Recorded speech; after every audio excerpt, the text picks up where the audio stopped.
In this video, the fan, the spring, the Charlier cut, the Revolution cut, the FARO shuffle, the waterfall, the dribble, the pirouette, the deck flip, and the one-handed shuffle.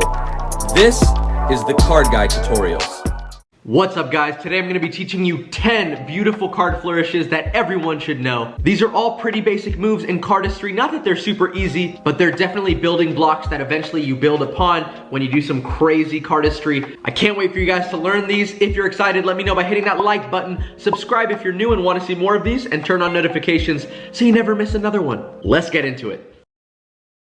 The first move I'm going to be teaching you guys is the card fan. Grab the deck with your dominant hand with your thumb, and then on the opposite side, your middle and your ring. Then you're going to place the cards in your other hand just like this. You're kind of contacting the deck with your thumb in the bottom corner, and then your pointer and middle contacting the bottom edge of the cards. So from my perspective, it looks like that. With your thumb, you're going to apply some pressure on both thumbs, actually, on this thumb down here and this one. That is how the cards are gonna spread. And at first, your fan will be very clumpy. There'll be a lot of clump right here, and then some random cards. It's just gonna take a lot of practice to get an even distribution of the cards, and you're gonna get that even distribution just by practicing the amount of pressure you put with both your hands.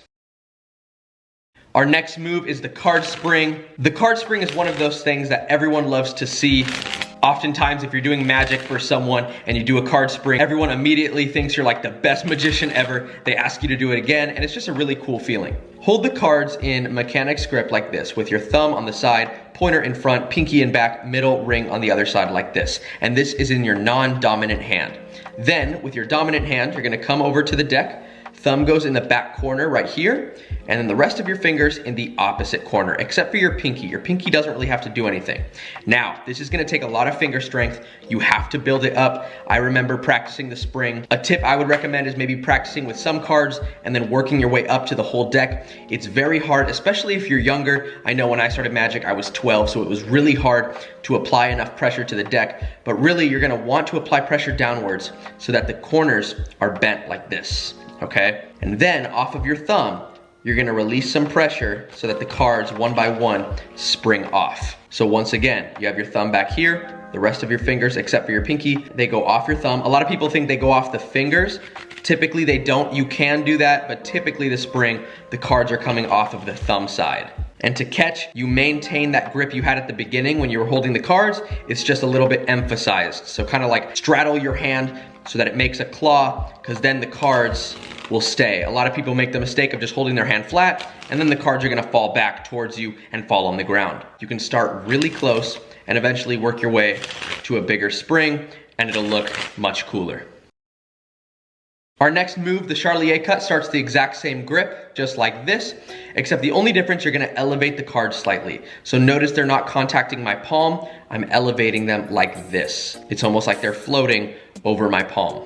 The reason you have to have this is because what you're gonna do is use your thumb to break the deck in half so that the bottom half falls on your palm like this. So you have this triangle shape without the third side, right? It's almost like your thumb is making that third side. Put your pointer finger under the cards like so, and then your pointer finger is gonna move that packet up until it contacts your thumb. So you push up, it contacts your thumb, and a lot of people are gonna get stuck here. They don't know what to do. What you have to do is allow your thumb to move with that packet so that you can then drop it on the top. You have the deck like this, elevated, drop the bottom half, pointer finger pushes up, make sure you release this original top packet with your thumb so that you can allow it to move with the other one like that, and that is the Charlier cut.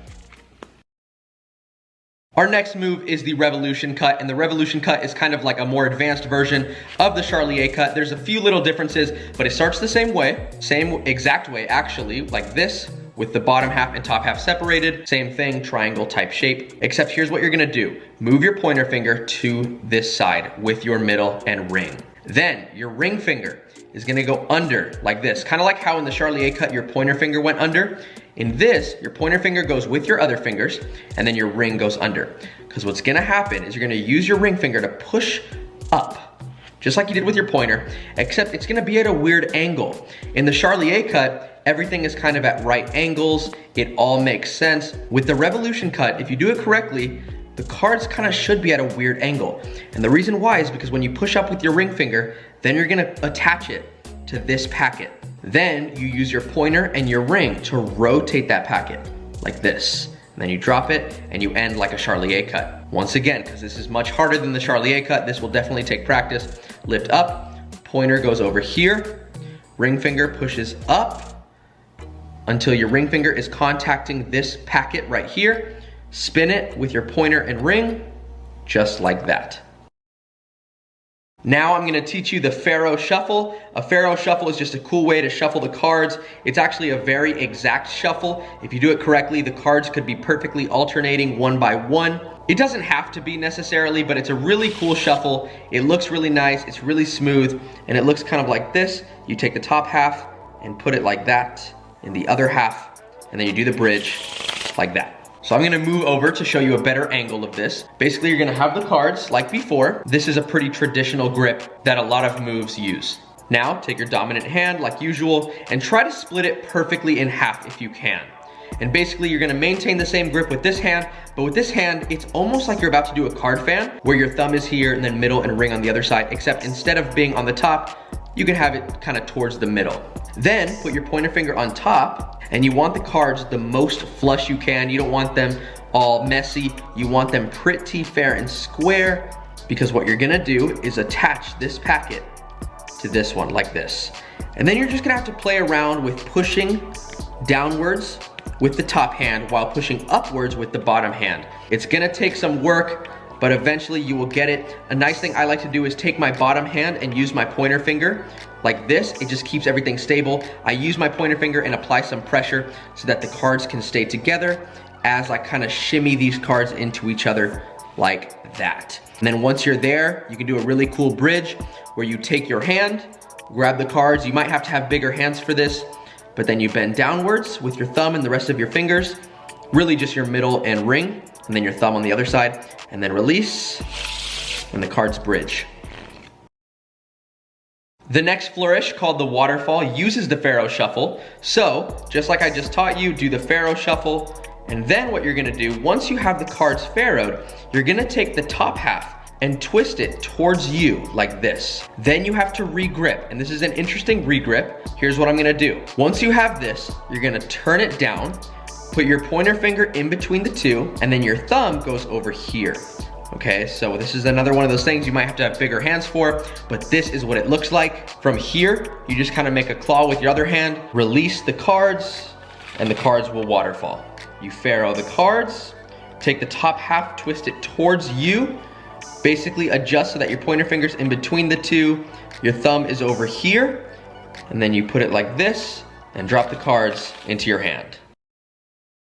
Next is a really simple one called the card dribble. This is super basic, super easy, and it's a really cool way just to ask someone to pick a card if you're doing a trick, or it just looks cool. You're gonna hold the cards like this with your dominant hand, thumb in the back corner, almost like you're gonna do a spring, except the difference with the dribble and the spring, you're applying pressure downwards. The dribble, you're gonna be applying pressure kind of upwards. So you have your thumb in the back corner, the rest of your fingers in the front, with your pointer finger curled on top. Sometimes I like to extend my pointer finger. It doesn't really matter. It can be curled or extended like this. I typically do extended, but basically you just use your thumb to bend the cards upward slightly, and then use your thumb almost like a flip book, almost like you're about to do a normal shuffle.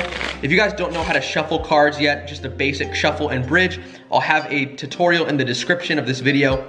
But when I normally talk about how to shuffle a deck of cards, I like referring to it as a flip book. You're kind of just flipping through the pages. I mean, in this case, obviously it's cards, but you know what I mean. But you have the cards like this with your pointer finger either extended or curled, and then when you bend it up, just kind of drop the card slowly into your hand like that. Now, you don't want to apply too much pressure with your other fingers, and you especially don't want to curl them over the deck, because then what's going to happen is the cards won't leave your hand. So you have to be loose on your grip with these fingers so that the cards can actually fall. And even though the majority of work is being done with your thumb, you're gonna kind of want to gradually release the pressure on these fingers as well so the cards can fall nicely during the dribble.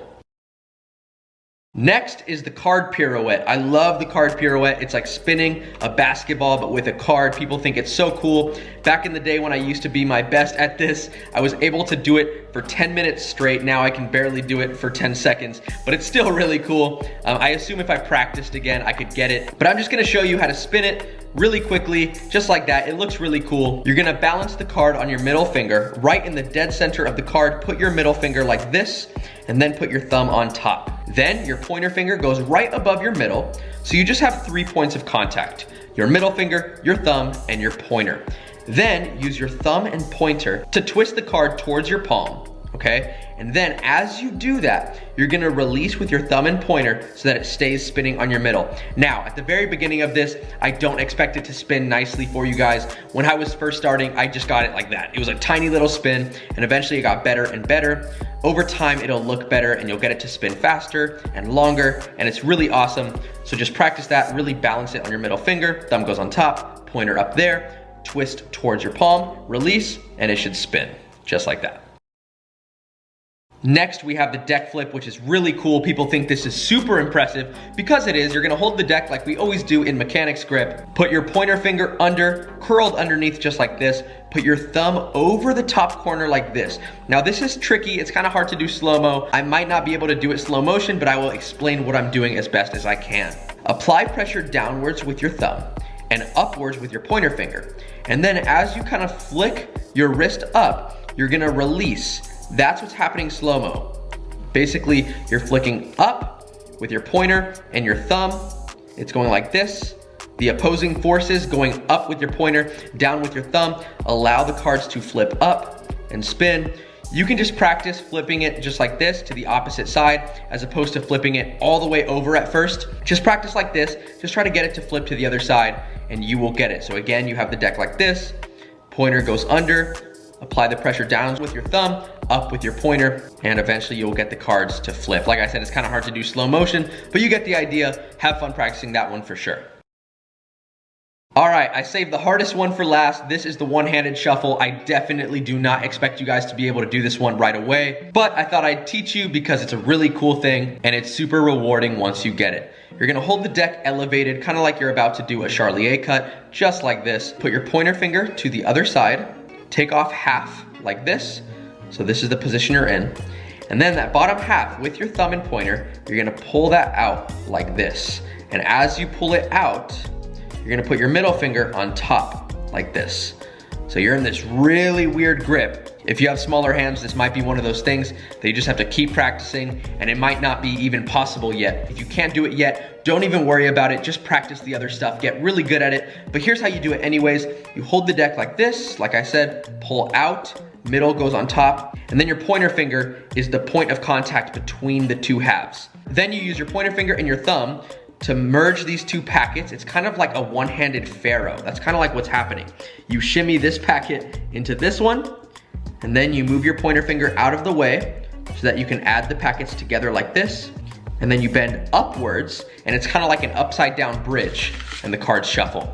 Once again, you have the cards like this, elevated. This comes out, middle finger goes up there, pointer is in between both halves. FARO the cards together. Pointer finger moves out of the way like this, bend upwards, release, and that is the one-handed shuffle. I hope you guys have so much fun practicing. Trust me, it might get aggravating. I remember dropping so many cards. I still drop cards. It's just part of being a magician or a cardist. You're gonna drop cards, it's okay. I really hope you guys learned something new, if not a bunch of new things. If you wanna see another video like this, make sure to smash that like button, subscribe if you're new, turn on notifications, all that good stuff. If you don't already follow my Instagram and TikTok, go ahead and follow them at The Card Guy. I have a bunch more bonus tutorials on those platforms and other types of content too. And then you can text me, 1-949-239-0713. Text me the stuff I should teach you in the next video in this series. And I will see you soon. #Card Squad. Have a great day, guys. Peace.